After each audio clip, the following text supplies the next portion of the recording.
This is just a sample of the audiobook. To get the complete audiobook, access the link posted in the first comment. Steve pulls on his jersey, as if it is starting to squeeze him. It's almost time to stick a fork in Steve. He's about done. Scenario 2. Frank Simmons is on fire. He's been hitting everything hard for the last couple of games. He looks totally relaxed at the plate, calm and focused. "I'm seeing the ball real well right now," he tells his teammates, who know that's probably the understatement of the year.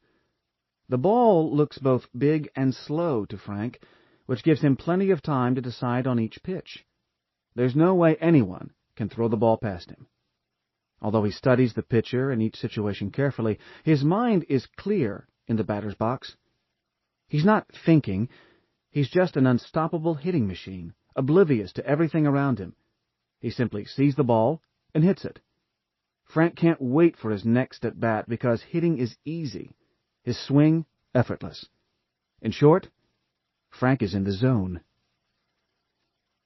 Do these scenarios sound familiar?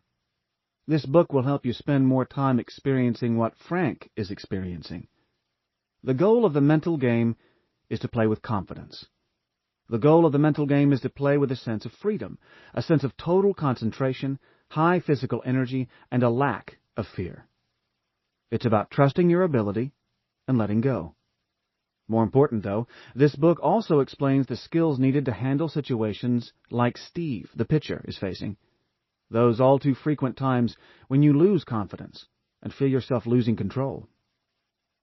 Baseball is a mentally difficult game because every player must endure so much adversity and failure.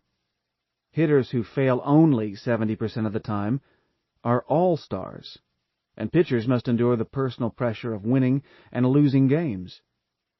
Slumps, razzing from fans and opponents, injuries, poor umpiring, the slow pace of the game, long hours at the ballpark, poor field conditions, bad weather, and playing games on consecutive days add to the difficulty that no player escapes. It's pretty safe to say that if you aren't facing some adversity right now, it's on its way. We often see players spiral out of control. It can start with something relatively minor, a bad call by an umpire, walking a batter, misplaying a ball in the field, or swinging and missing at a pitch in the dirt.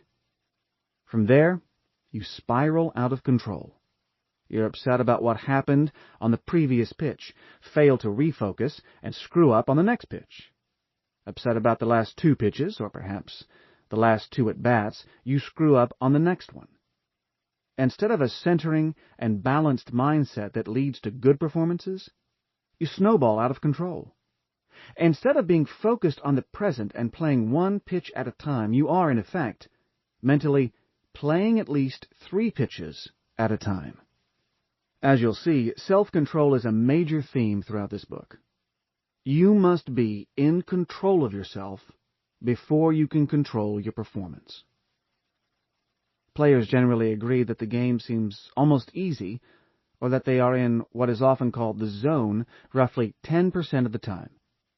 The obvious question then is, what do you do with the other 90% of the time? It's critical that you have something to go to when the game isn't easy and your confidence begins to slip. Peak performance isn't about being perfect. It's about compensating and adjusting.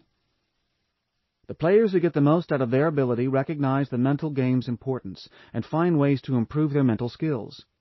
Part of what makes those players successful is their ability to adjust.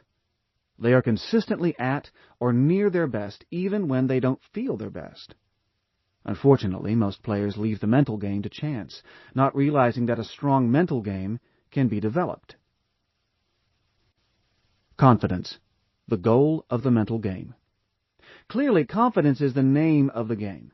Both professional and college players say that 80 to 100% of their performance on a given day is determined by their belief in their ability to succeed.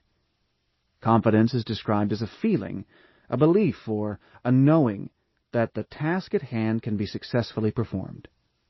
Whether that's getting a batter out, hitting the ball, making a defensive play, or stealing a base, the player has a sense of certainty that he'll get the job done. For example, It's pretty safe to say that our man Frank is feeling confident at the plate right now. A confident player has strong positive